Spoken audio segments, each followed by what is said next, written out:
आज के इस वीडियो में हम चर्चा करेंगे जो सेरेटस एंटीरियर जो मसल है उसके विषय में, साथ में ही जो अंश अर्थात जो शोल्डर जो है उसको आच्छादित करने वाली जो पेशियां जो है उन पेशियों के विषय में, उसमें जो है वो डेल्टॉइड जो मसल जो है उसके विषय में विशेष हम चर्चा करेंगे। तो आज इस वीडियो में दो पेशियों को हम देखेंगे, एक तो सेरेटस एंटीरियर और डेल्टॉइड। तो ये जो पेशी हमें यहाँ पर दिख रही है, ये वाली, ये है सेरेटस एंटीरियर।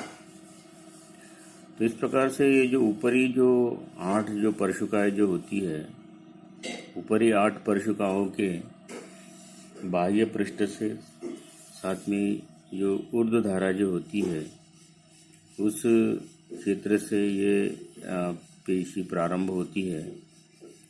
जैसे इसका प्रारंभ स्थान देखिए कि ये जो प्रारंभ हो रही है तो ये प्रांगुल के समान, अर्थात अंगुलियों के जो अग्र जो होते हैं उसके समान इसका ओरिजिन हमें दिखाई देता है। या फिर जो कंघी जो होती है, कंघी के जो दांते होते हैं, कंघी के जो दांते होते हैं, दांत जो होते हैं, उसका आगे का भाग इस प्रकार से नुकीला हमें दिखाई देता है।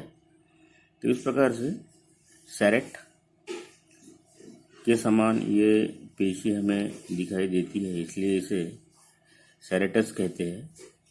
और ये आगे की ओर होने के कारण इसे सेरेटस एंटीरियर कहते हैं। दूसरी एक पेशी होती है जो पीछे की ओर रहती है, उसे सेरेटस पोस्टीरियर कहते हैं। तो ये है सेरेटस एंटीरियर। तो इस प्रकार से इसका जो ओरिजिन जो है वह हमें यहाँ पे ऊपरी जो 8 परशुकाएं जो है उनके बाह्य पृष्ठ और ऊर्ध्वधारा से दिखाई दे रहा है। और ये जो पेशियां सभी जो है ये ऊर्ध्व और पीछे की ओर जाती है, ऊर्ध्व पार्श्व और पीछे की ओर जाती है। और ये जो यहाँ पे जो स्कैपुला दिख रहा है, स्कैपुला का जो एंटीरियर एस्पेक्ट जो है, उस एंटीरियर एस्पेक्ट में जो मीडियल बॉर्डर जो रहती है, जिसे हम वर्टेब्रल बॉर्डर भी कहते हैं, तो उस बॉर्डर के एंटीरियर एस्पेक्ट पे, आगे के भाग पे इसका इंसर्शन हो जाता है।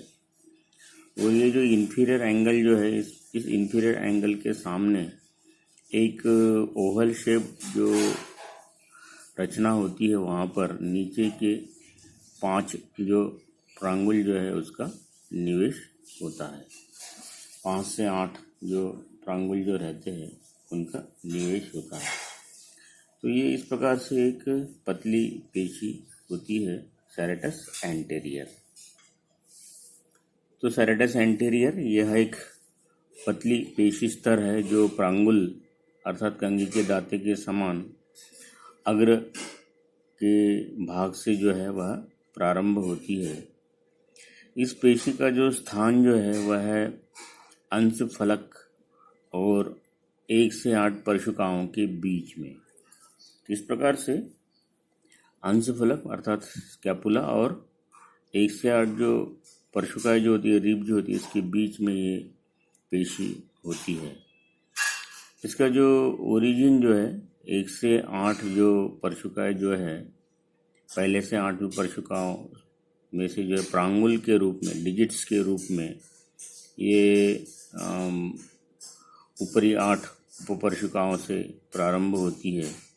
उसके बाह्य पृष्ठ और ऊर्ध्वधारा से ये प्रारंभ होती है। साथ में ही निकटस्थ जो परशुकाएं जो रहेंगी उनके बीच में जो परशुकांतरीय पेशी जो रहती है, इंटरकॉस्टल मसल, उसके ऊपर आच्छादित करने वाली जो कला जो होती है, फेशिया जो होता है, वहाँ से भी इस पेशी के सूत्रों का उदय होता है। इसके बाद में ये जो पेशी जो है, ये पेशी के सूत्रों का मार्ग किस प्रकार से होता है। तो सभी सूत्र जो है ये ऊर्ध्व, पार्श्व और कुछ पीछे की ओर जाते हैं। ऊर्ध्व, पार्श्व अर्थात बाह्य और पीछे की ओर जाते हैं। और बाद में इसका निवेश, इंसर्शन तो अंशफलक की जो अभिमध्य धारा जो होती है, मीडियल बॉर्डर और वर्टेब्रल बॉर्डर, उसके अग्र पृष्ठ पर मतलब एंटीरियर एस्पेक्ट पर इसका ऊर्ध्व कोण से अधः कोण तक के भाग पर निवेश होता है। Anterior aspect of the median border of the scapula from superior angle to inferior angle. इस प्रकार से बड़े क्षेत्र पे इसका निवेश होता है। इसका जो नाड़ी संभरण जो है, नर्व सप्लाई, तो दीर्घोरस का नाड़ी लॉन्ग थोरेसिक नर्व के द्वारा इसका नाड़ी संभरण नर्व सप्लाई होता है। साथ में जो 5 से 7 जो ग्रीवा नाड़ियाँ जो होती है, सर्वाइकल नर्व्स, तो इसके फाइबर्स भी इसे नर्व सप्लाई करते हैं। इसके बाद में इस जो पेशी जो है, इसकी क्रिया जो है, तो क्रिया में हमें दिखाई देता है कि जैसे हम किसी को मुक्का मारते हैं, जैसे बॉक्सर जो होते हैं, बॉक्सर जो मुक्का मारते हैं, तो उस क्रिया में ये भाग लेती है। साथ में ढकेलने की क्रिया में भी ये भाग लेती है। कोई वजन जब उठाते हैं हम, किसी वेट को जब उठाते हैं, तो उस समय जो है ये अंशफलक जो है, स्कैपुला, उसको स्थिर रखती है। इस प्रकार से इसका कार्य बतलाया गया है। साथ में इसका और एक कार्य है कि ये जो है उरच्छदा लघ्वी के साथ में, मतलब पेक्टोरिस माइनर जो पेशी जो उसके साथ में अंशफलक को आगे की ओर खींचने में मदद करती है। अंशफलक को आगे की ओर खींचने में मदद करती है। इसमें से 5 से 8 जो प्रांगुल जो होता है, उसका जो निवेश जो होता है, जो inferior angle of the scapula के सामने जो ओवल शेप्ड एरिया जो होता है, वहाँ पर होता है। तो 5 से 8 जो प्रांगुल जो है, उस प्रांगुल के द्वारा अधः कोण को आगे की ओर खींचने की क्रिया होती है। इंफीरियर एंगल जो है उसे नीचे की ओर खींचने की क्रिया होती है। साथ में जो अंशफलक को जो है, या अंशफलक की ऊर्ध्व घूर्णन, अपर रोटेशन के लिए ये पृष्ठच्छदा को सहाय्य करती है। साथ में जो है, जब हम आर्म को, बाहु को जब सिर के ऊपर उठाते हैं, तो उस वक्त भी ये पेशी उसे मदद करती है। तो इस प्रकार से इसके कार्य बतलाए गए हैं। इसमें जो है, जब पैरालिसिस हो जाता है इस पेशी में, तो जो अंशफलक जो है वो हिलता है, स्कैपुला हिलता है, उसे विंगिंग ऑफ द स्कैपुला कहते हैं। Paralysis of the serratus anterior, इसमें विंगिंग ऑफ द स्कैपुला होता है। तो इस प्रकार से ये सेरेटस एंटीरियर मसल होती है। सेरेटस एंटीरियर जो ऊपरी 8 जो परशुकाय जो होती है, वहाँ से इसका ओरिजिन है, और इंसर्शन जो है medial border of the scapula anterior aspect from superior angle to inferior angle. अब इसके बाद में हम जो आगे की जो पेशियाँ देखेंगे, तो वो जो सभी पेशियाँ जो है वह जो अंश जो है, शोल्डर जो है, उसे आच्छादन करने वाली पेशियाँ होती है। अंश को आच्छादन करने वाली पेशियाँ, तो इसमें जो है कौन सी पेशियाँ होती है, और साथ में ही जो अंश छदा जो है, इसके विषय में हम चर्चा करेंगे। मसल ऑफ द शोल्डर, अंश की पेशियाँ या स्कंध की पेशियाँ। तो ये जो सभी जो पेशियाँ जो है, ये जो शोल्डर जॉइंट जो है उसको आच्छादित करती है, चारों ओर से उसे आच्छादित करती है। इसलिए एक प्रश्न भी लॉन्ग क्वेश्चंस के रूप में पूछा जा सकता है या गया है इसके यहाँ पहले भी, कि अंश की पेशियाँ बतलाइए। Right the muscle of the shoulder. तो इसमें जो है कौन सी पेशियाँ आती है, तो एक तो डेल्टॉइड है अंशच्छदा, उसके बाद में सब स्कैपुलरिस है अंशांतरिका, anterior surface of the scapula से जो स्टार्ट होगी। उसके बाद में सुप्रास्पाइनेटस, जो सुप्रास्पाइनेटस फोसा जो होता है स्कैपुला का, वहाँ से। बाद में इंफ्रास्पाइनेटस, जो इंफ्रास्पाइनेटस फोसा होता है वहाँ से। बाद में जो है स्कैपुला की जो लैटरल बॉर्डर जो है वहाँ से ऊपर से जो है टेरिस माइनर, अंशाधारिका लघवी या लघु अंशाधारिका, और नीचे का जो भाग जो है लैटरल बॉर्डर का, वहाँ से अंशाधारिका बृहत या बृहत अंशाधारिका टेरिस मेजर। तो ये जो सभी पेशियाँ जो है, ये सभी पेशियाँ जो अंश फलक जो है उस अंश फलक से प्रगंडास्थि तक फैली होती है, मतलब फ्रॉम स्कैपुला टू ह्यूमरस। और ये सभी पेशियाँ जो है अंश संधि को घेरे हुए है अराउंड द शोल्डर जॉइंट। और इस पेशियों के कारण ही ये जो शोल्डर जॉइंट जो है इसमें विविध प्रकार की गतियाँ संभव है, और साथ में जो इस संधि की जो प्राकृत स्थिति जो है वो बनाए रखने में ये सभी अंश की पेशियाँ जो है वह सहाय करती है। इस प्रकार से ये muscles of the shoulder joint या muscles around the shoulder joint, इस प्रकार से ये पेशियाँ रहती है। तो इसमें जो है आज के वीडियो में हम स्पेशली जो डेल्टॉइड है अंशच्छदा, इसके विषय में आज हम चर्चा करेंगे। इस डायग्राम में ये जो हमें मसल दिखाई दे रही है ये है डेल्टॉइड। ये ट्रायंगुलर मसल हमें दिखाई दे रही है जिसका बेस तो ऊपर की ओर है और अपेक्स जो है वह नीचे की ओर है।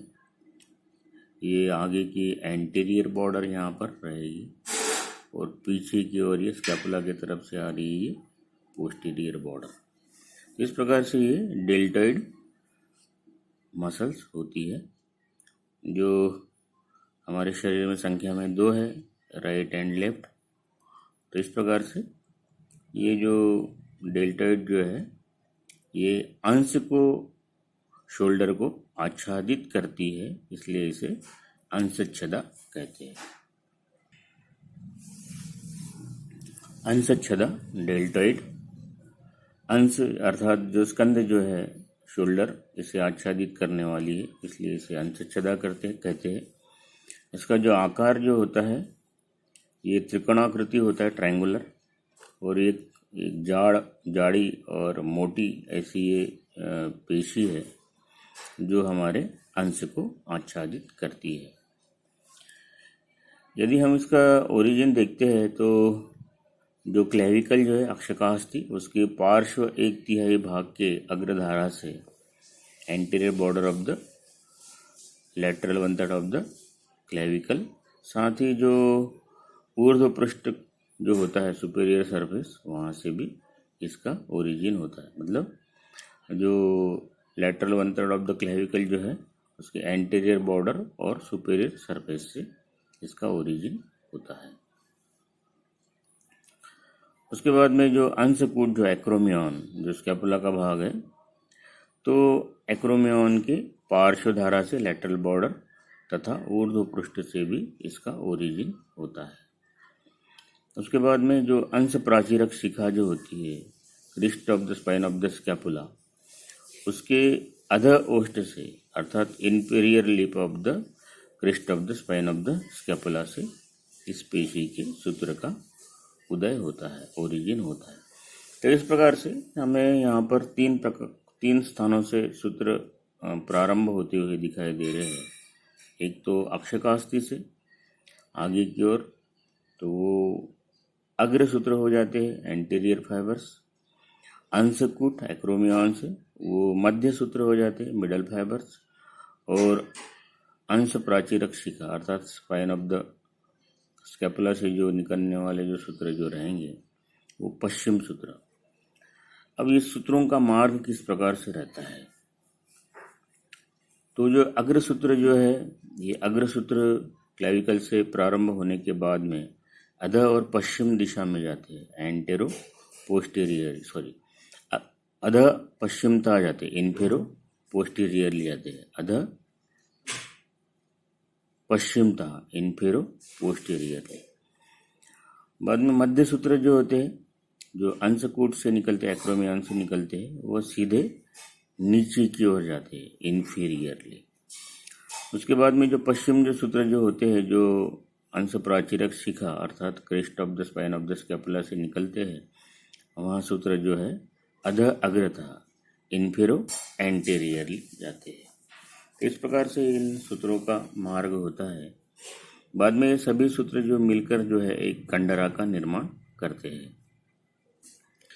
अब ये कंडरा का निर्माण करने के बाद में इस जहाँ पर इस पेशी का निवेश होता है, इंसर्शन होता है, वहाँ पर जो है ये सभी सूत्र जो है प्रगंडास्थि के जो ह्यूमरस का जो गात्र जो होता है, बॉडी, उसमें जो अग्रधारा जो रहेगी और अग्र पार्श्व पृष्ठ, anterior border and anterolateral surface, वहाँ पर जो वी आकार का जो एक पिंडक जो होता है, टुबरकल जो होता है, जिसे हम डेल्टॉइड टुबरोसिटी कहते हैं, तो उस डेल्टॉइड टुबरोसिटी पर इस पेशी का इंसर्शन होता है।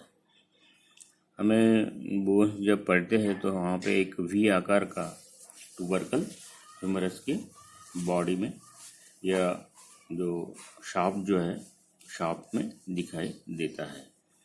तो बीच वाला जो शाफ्ट जो है वहाँ पर हमें एंटीरियर बॉर्डर और एंटेरो लैटरल सरफेस, वहाँ पर ये वी आकार का पिंडक टुबरकल दिखाई देता है, वहाँ पर इस डेल्टॉइड का इंसर्शन होता है।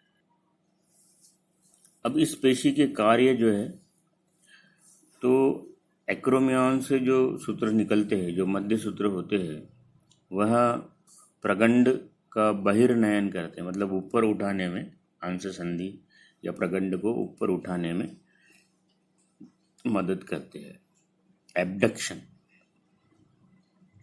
उसके बाद में जो अक्षकास्थि से जो सूत्र निकलते हैं, वो अक्षकास्थि से निकलने वाले जो सूत्र जो है अग्रसूत्र, ये प्रगंड को, आर्म को आगे की ओर खींचते हैं, फ्लेक्शन, तथा अंतःघूर्णन, जो मीडियल रोटेशन जो है वह करवाते हैं।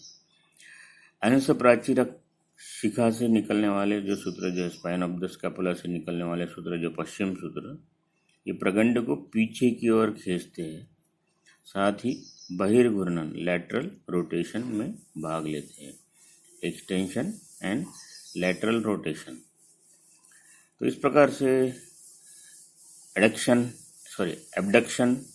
बाद में flexion, medial rotation, extension, lateral rotation, ये सभी जो क्रिया जो है इस पेशी के सूत्रों के द्वारा घटित होती है, अर्थात करने में, ये सभी क्रियाएं करने में ये पेशी भाग लेती है।